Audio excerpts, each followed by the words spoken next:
Bonjour à tous, aujourd'hui on va parler de la notion de probabilité.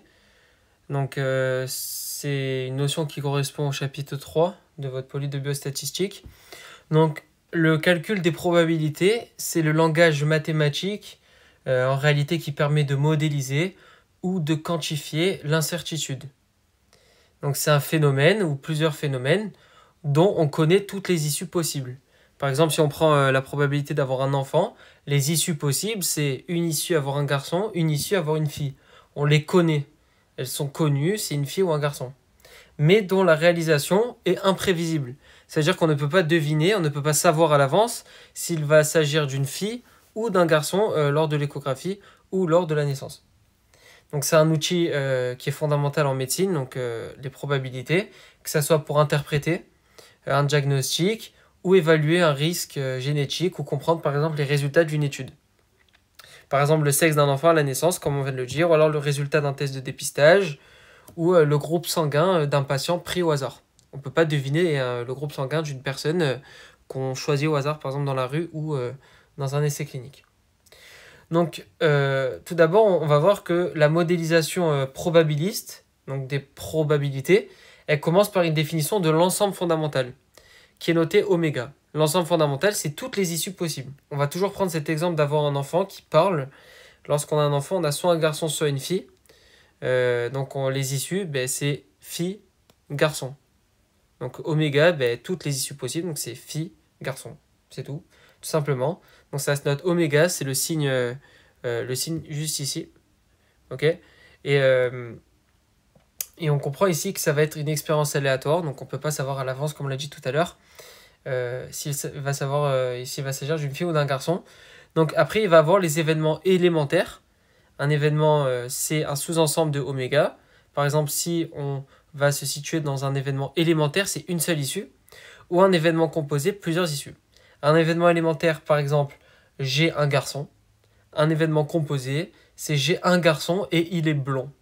Il est composé de plusieurs événements élémentaires. Ok. Donc après, on peut faire des opérations, l'union, ou alors les intersections et la complémentarité. L'union, c'est j'ai un garçon ou j'ai une fille, par exemple. Ou alors les deux. C'est le ou, union. L'intersection, c'est et. J'ai un garçon et il est brun. J'ai une fille et elle est blonde. La complémentarité, c'est par exemple, imaginons A, c'est le fait d'avoir une fille. Non A, c'est tout ce qui n'est pas une fille, donc c'est tout ce qui est un garçon. Tout simplement. Après, on vous donne également des autres définitions. On vous dit qu'il y a des événements qui sont dits incompatibles ou disjoints. Donc s'ils ne peuvent pas se produire en même temps. Tout simplement, par exemple, on ne peut pas avoir une fille et un garçon. On ne peut pas être du groupe sanguin A et être du groupe sanguin B en même temps. Ces événements, ils sont disjoints et on dit que leur intersection, elle est vide. Parce qu'on ne peut pas avoir une fille et un garçon. Donc lorsqu'on mettra A inter B, une fille et un garçon, on ne peut pas. Lorsqu'on accouche, on a soit une fille, soit un garçon. Je répète beaucoup, mais c'est vraiment pour que vous compreniez la logique de la chose. Au pire, vous faites pause et après, vous revenez un petit peu en arrière. Après, on vous donne la définition d'une partition. Donc, une partition, il y a deux conditions hyper importantes, et si elles y sont pas, c'est faux, ça tombe tout le temps en QCM en anal, donc je vais vous les dire. Une partition, c'est un découpage, en réalité, de l'ensemble fondamental en cases distinctes. Ok. Donc, par exemple, on vous dit la définition que les événements A1, A2, AK forment une partition de oméga si et seulement si leur réunion forme l'ensemble fondamental et s'ils sont 2 à 2 disjoints. Donc je répète, il y a deux conditions pour que ça soit une partition, sinon c'est faux, ça tombe tout le temps en QCM en anal. Ça forme une partition, c'est lorsque tous les événements, donc leur réunion, forment l'ensemble fondamental et ils sont 2 à 2 disjoints. Ok, donc cette définition-là, j'insiste parce qu'elle tombe tout le temps. Ok. Maintenant, on va voir les axiomes des probabilités. Donc le mot axiome, il n'est pas directement énoncé dans le poly, mais c'est un synonyme qu'une fois j'avais vu en QCM, donc c'est pour ça que je vous l'ai mis, au moins si vous le voyez un jour, vous savez ce que c'est. Donc on vous dit que la probabilité P, c'est une fonction qui est associée à tout événement E, un nombre réel et qui mesure en réalité la chance de sa réalisation. Elle doit obéir à 3 règles qui sont appelées des axiomes. Il y a l'axiome de positivité, donc c'est quand la probabilité elle est supérieure à 0, c'est logique, toute probabilité est supérieure à 0 ou égale à 0. Je répète, toute probabilité est supérieure ou égale à 0. On ne peut pas avoir des probabilités qui sont négatives, ça n'existe pas. Ok ? Et on vous dit que la probabilité de l'événement certain est égale à 1. P de oméga est égal à 1. Donc si je vous dis par exemple, quand il y a un enfant, la probabilité que ça soit une fille ou un garçon, ben, c'est égal à 1. Parce que c'est soit l'un, soit l'autre. Après, bien sûr, si on prend l'extrême, on peut avoir un hermaphrodisme, on peut avoir des choses comme ça. Mais quand on est dans ce genre de chapitre en biostatistique, on va prendre les cas généraux. Donc lorsqu'il y a un enfant, une mère qui accouche, ça va toujours être une fille ou un garçon. Donc c'est certain que lorsque on accouche, il y aura une fille ou un garçon qui va sortir de la maman. Il n'y aura rien d'autre. Ok ? Voilà. Bien sûr, on ne prend pas les cas, encore une fois, extrêmes. Après, il y a l'axiome d'additivité. Ça veut dire que si on a deux événements A et B qui sont disjoints, je rappelle que leur intersection n'est pas possible, alors on dit que la probabilité de l'un ou de l'autre se réalise et c'est la somme de leurs probabilités. Donc ça veut dire que si on a P de A union B, la formule de base c'est P de A union B est égal à P de A plus P de B moins P de A inter B. Mais comme P de A inter B est égal à 0 n'existe pas, alors la formule ça sera seulement P de A union B est égal à P de A plus P de B, c'est le petit 3, juste ici. Donc on vous dit également qu'il y a d'autres propriétés importantes, c'est qu'une probabilité qui ne peut pas être réalisée, ben, elle est égale à 0. Une probabilité, c'est toujours compris entre 0 et 1. Okay, c'est toujours compris entre 0 et 1 pour tout événement E. Et la probabilité de l'événement complémentaire, c'est 1 moins P de A. Par exemple, A, c'est avoir un enfant garçon. Ben, le nom A, c'est tout ce qui n'est pas garçon, donc c'est tout ce qui est fille. Ok, donc quand on est ici, là, la probabilité d'avoir un garçon, c'est 0,5 par exemple, ici. Et la probabilité d'avoir une fille, c'est 1 moins 0,5, donc c'est non A. Donc 0,5% d'avoir un garçon, 0,5% d'avoir une fille.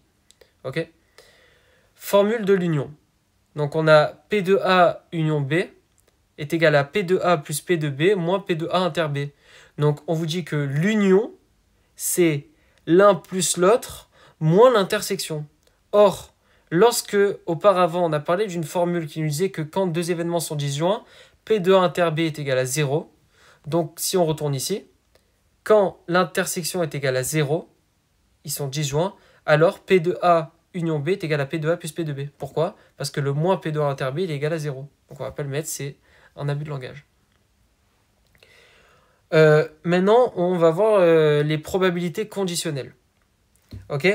Donc ça va être encore une fois, c'est un concept absolument central, encore une fois dans ce chapitre de probabilité. Et l'idée, c'est que l'information, elle modifie la probabilité. La probabilité que l'événement A se réalise, il peut changer si par exemple on sait que l'événement B est déjà réalisé. Je m'explique. On appelle cela la probabilité conditionnelle. Dans le mot conditionnel, ne lisez pas ça seulement comme une définition, mais comme un mot. Dans le mot conditionnel, il y a le mot condition. Donc on va savoir une probabilité si A, est-ce qu'il va se réaliser, sachant que B était réalisé. Donc est-ce que A va se réaliser à la condition que B est réalisé. Et toute cette réflexion-là, toutes ces formules-là, c'est ce qu'on va appeler les probabilités conditionnelles. Donc on va vous dire qu'on peut réarranger cette formule, bien sûr, pour obtenir des autres formules qui se traduisent par des autres probabilités composées et qui sont très utiles pour composer et réaliser différents calculs que vous aurez à faire avec de nombreux QCM cette année. Imaginons que je vous donne un exemple. On vous dit que là, il y a une formule qu'on obtient après démonstration. La démonstration, je vous la mets dans la description de la vidéo. Imaginons, je vous dis que la probabilité d'avoir la maladie du Covid, c'est 0,05%.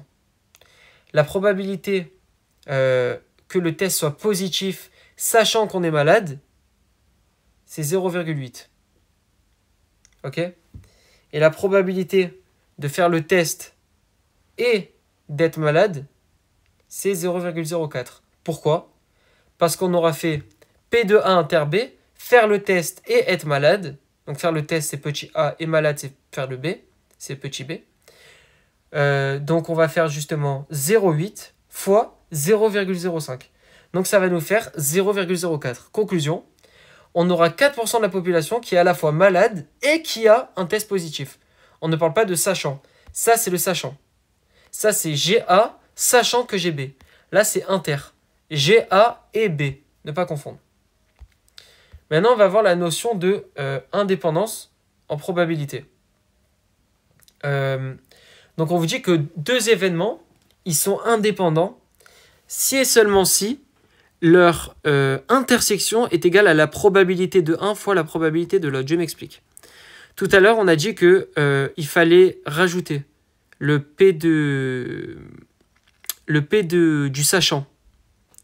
Sauf que, imaginons, je vous dis, la probabilité d'être malade, sachant que j'ai été exposé à la centrale nucléaire à côté de Nagasaki, par exemple. Ok ? Je vais avoir beaucoup plus de chances d'attraper ma maladie si j'ai été en contact avec cette centrale nucléaire. On est d'accord ? Maintenant, je vous dis que les deux événements sont indépendants. Ça veut dire qu'il n'y a pas de lien entre le fait d'être malade et le fait d'avoir été en contact avec cette centrale nucléaire. Ou le fait d'avoir été en contact avec des UV ou du soleil pour n'importe quelle maladie. Donc on dit que ces événements sont indépendants. Donc il n'y aura plus cette notion de sachant. Parce que le sachant, c'est quand il y a une condition, c'est quand ils dépendent l'un de l'autre.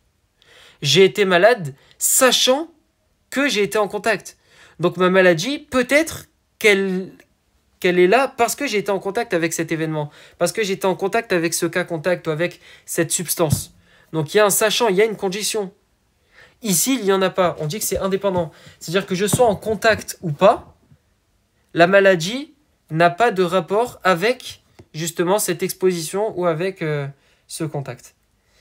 Donc c'est pour cela qu'on va parler de notion d'indépendance. Ok ? Donc du coup, la conséquence, c'est quoi ? C'est qu'on pourra écrire cette égalité. C'est que P de A sachant B est égal à P de A. Pourquoi ? Parce que P de A sachant B, mais on s'en fout du sachant B, parce qu'on a dit que c'était indépendant. C'est-à-dire sachant B, mais ok, le B, il n'a aucun rapport avec le A.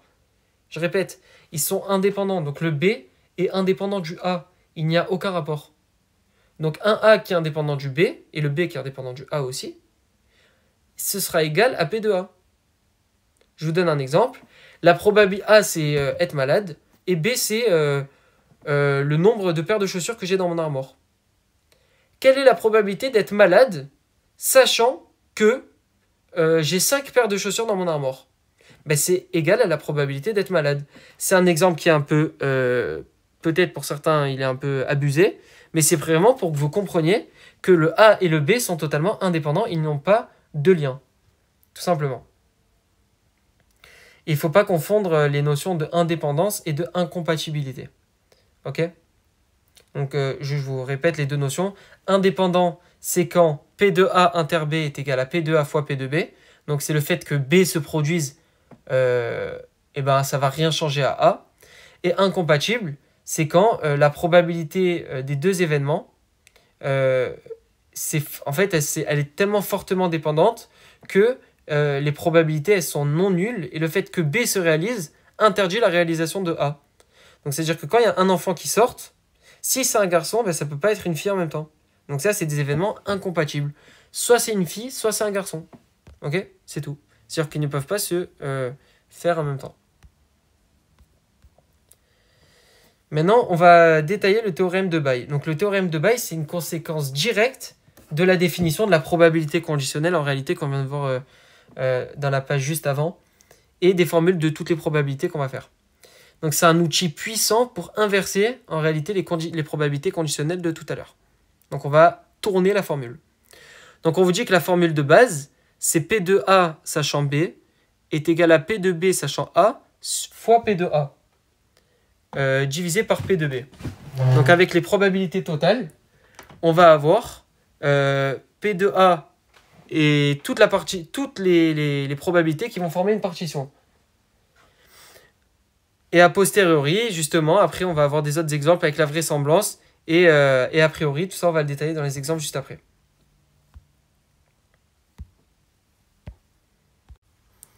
Alors, le théorème de Bayes, c'est un théorème, je disais, qui permet d'inverser les probabilités conditionnelles. Donc, à ce moment-là, on va se retrouver justement avec des formules de probabilité totale. Donc, on avait la formule de base qui était de P de A sachant B, qui est juste ici, est égal à P de A, enfin P de B sachant A fois P de A divisé par P de B. On comprend ici que cependant, pour calculer P de B, il va falloir, on fait souvent appel à la formule des probabilités totales. Ok. Et si les événements A1, A2 et jusqu'à AK forment une partition de oméga, alors on pourra dire que P de B est égal à P de B sachant A fois P de A plus P de B sachant A2 fois P de B2, etc., etc. Et en réalité, regrouper tous les B. Donc comment on peut interpréter ça et comment finir la démonstration? C'est que P de A, c'est la probabilité a priori, et P de B sachant A, c'est la vraisemblance de la probabilité d'observer B que si A est vrai. Ok? Donc P de B sachant A, c'est la probabilité d'observer B si A est réalisé. Et P de A sachant B, c'est la probabilité a posteriori, donc de croire que A est réalisé, sachant que, que A se réalise, sachant que B est réalisé. Voilà. Donc en résumé, on comprend ici que le calcul des probabilités fournit un cadre rigoureux pour raisonner face à l'incertitude, et on comprend avec toutes ces différentes définitions qu'il va falloir mettre en place toute cette réflexion-là. Juste, il faut que vous compreniez que dans le QCM, il y aura deux parties. Il y aura une partie de QCM avec des questions de cours, ok, et que je vous ai traité dans cette vidéo, et une partie de QCM avec des questions, des exercices.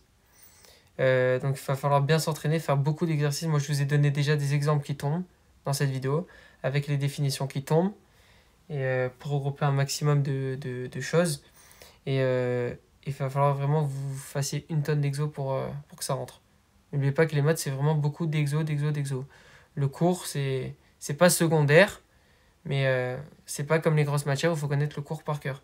Là, le cours, il faut très très bien le connaître, mais vous construirez toutes vos connaissances en faisant des exercices. Voilà, moi vous savez. Merci.